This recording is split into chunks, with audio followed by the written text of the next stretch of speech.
புல்வாமாவில் நடந்த பயங்கரவாத தாக்குதலை அடுத்து இந்திய விமானப்படையினர் பதிலடி தாக்குதல் நடத்தியுள்ளனர். அதன் மூலம்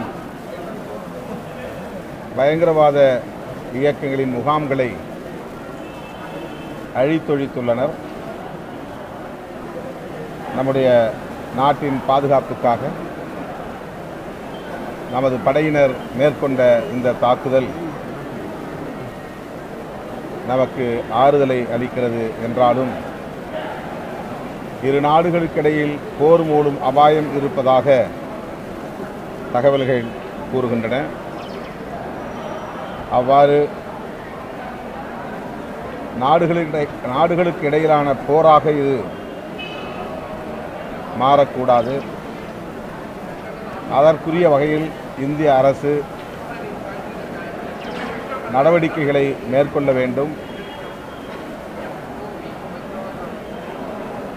போர் மூடும் சூழலை முற்றிலும் தடுப்பதற்கு மத்திய அரசு ஆவண செய்ய வேண்டும் என்று விடுதலை சிறுத்தைகள் கட்சி வலியுறுத்துகிறது. திராவிட முன்னேற்றக் கழகத்தின் பேச்சுவார்த்தை குழுவினருடன் கூட்டணி கட்சிகளின் குழுவினர் முதல் கட்டமாக சந்தித்து போட்டியிட விரும்பும் தொகுதிகளுக்கான பட்டியலை அளித்திருக்கிறோம்.